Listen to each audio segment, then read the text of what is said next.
We are live. Hello, everyone. We're back in battle. Hello. Welcome to the Real Housewives of New Rochelle. This is a very exciting episode because we have absolutely so much material to talk about. Right, Corey? I think this is the one time where we actually have some sort of like idea. So what we're doing with our lives with this episode. We literally, as all of you guys know, this weekend was the first ever BravoCon, and our very own radio show host Corey had a ticket to the action on Sunday. So spill all the tea, please. I need to know everything. It was 10 out of 10 good time. I enjoyed it. My old boss gave me a couple free tickets, so I went, and I think it was everything I wanted and way, way more. I would buy tickets myself, like with my own money again. It was fun. There was like a panel thing, so it was like a lot of Jersey girls were there, and they were like just pouring champagne in everyone's mouth. It was amazing. Yes, I saw Dolores and Teresa did a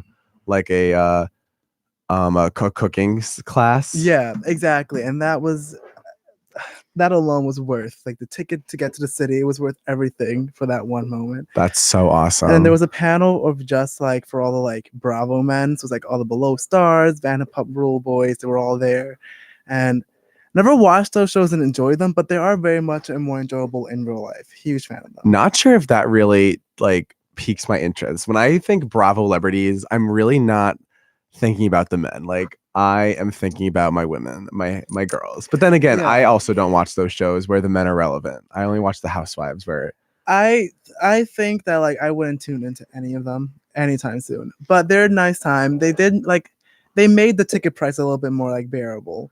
And like I don't know, like the Housewife girls were fun. Nene was at like a birthday thing that I was in Saturday, and that was a nice like, oh wow, hi Nene Leakes.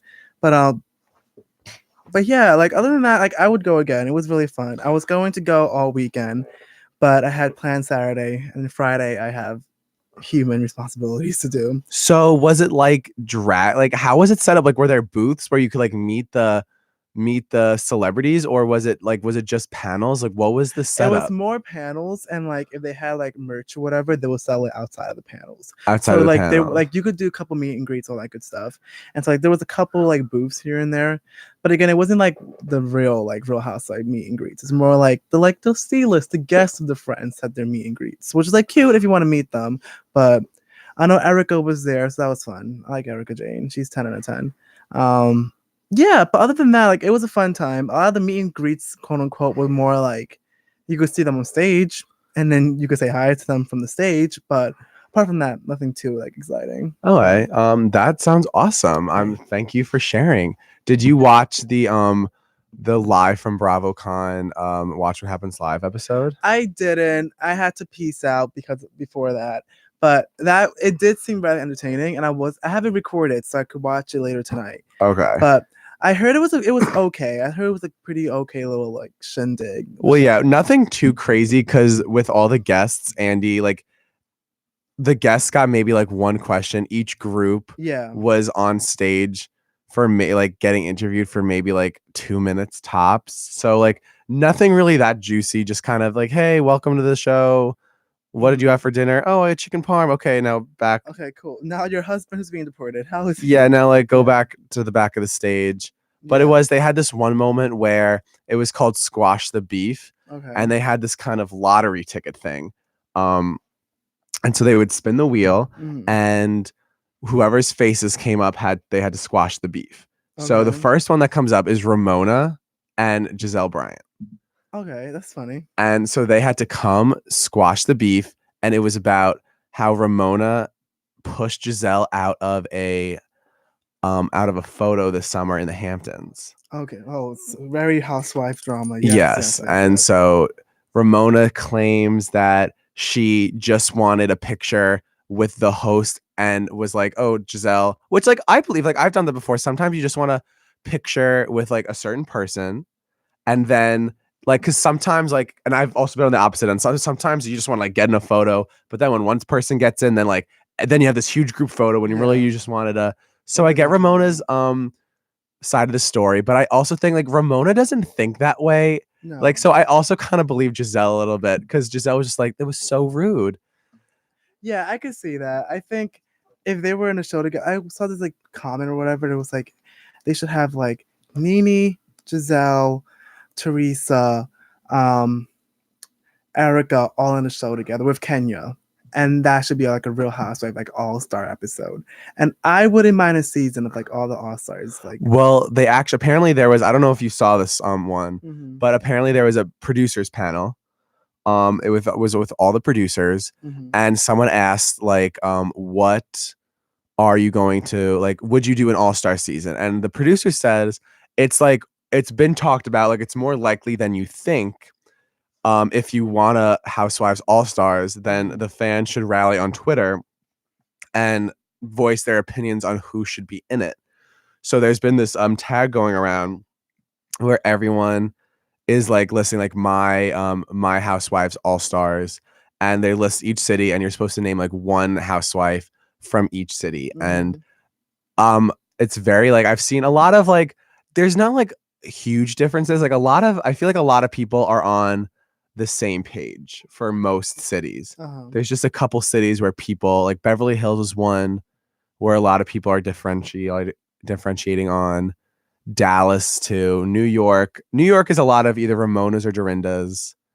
Which I can go for Dorinda no matter what time of the year it is. Atlanta's a lot of Nene or Kenya. Mhm. Personally, I would rather Kenya. Yeah, same. Mine is, let's see, New York.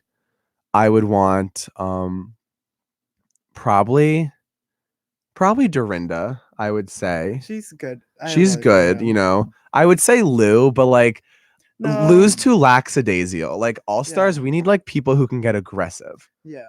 Um OC, either Heather Dubrow, I would love her to come back, Really? or probably Kelly Dodd. Oh, definitely Kelly. Way before Heather. Then Atlanta, Kenya, Beverly Hills. If she's gonna come to play, then Lisa Rinna. Because Yeah. when Lisa Rinna's on, Yeah, she's on. Yeah. If not, then Brandy Glanville. So, were you doing coke in the bathroom during dinner? That's still one of my favorite like fights. Season 7 of Beverly Hills is slept. I thought it was a really good season. I thoroughly enjoyed that one. Potomac would be Karen, the Grand Dame. Yeah. Dallas would be Cameron Westcott because she's so funny. Jersey would have to be. It's a toss up between Teresa and Margaret Josephs. Mm-hmm. And then is there any other city that I'm missing? I don't think so. I think I said them all. Well, St. Louis. Oh, Salt Lake City. What are your thoughts yeah. on the Real Housewives of Salt Lake City, which was announced at BravoCon that it will be the latest Housewives part of the franchise? I think I'm hoping it'll be like another Potomac situation where it's like it's a not an unknown city, but not like a popular city, but like everyone there is really cool.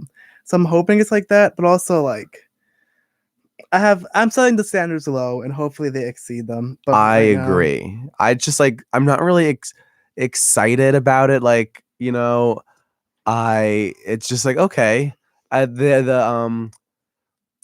The synopsis was really like leaning into the Mormon religion. So I guess Yeah. maybe we'll have a couple Mormons.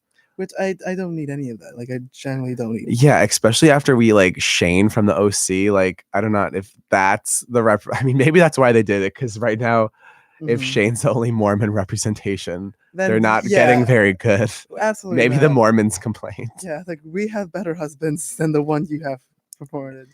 But yeah, I think it'll be fine. I think they have the formula for a good Real Housewives season down. So it's just like them implementing it to the city. Yeah, and I saw a tweet from someone. I don't know how they know if like they are producing on it or if they know the people producing on it. But I like came across a tweet on Twitter where someone was like, "Oh, the production team is really good. Like everyone's really in for a treat. Like they know how to produce a good housewife show." Yeah. So if the team behind it is good, then hopefully it will be edited to perfection and we can have another fun franchise to talk about. I feel like when it comes to teams, There's another team that I want to talk about, and it's probably for next segment. But it's the Survivor production team for last week's episode. I Oh, have a lot of thoughts we will about. talk about Survivor definitely next. We still got a lot of housewives to run down. I have a lot of thoughts about that one. Yeah, Survivor was a doozy last week. And so, I mean, I really don't have a good transition. I was trying to Oh, think. I did make a transition, but then you cut the transition close. I was like, oh, I left the team for the Survivor, and then you're like, okay, well, back to Real Housewives. That's too big. The Survivor is too big for this. Like, we have to start the segment off with that because that's gonna take the whole time. All right, so see you next segment, guys. Bye. Okay, you heard it here first, folks. Adios.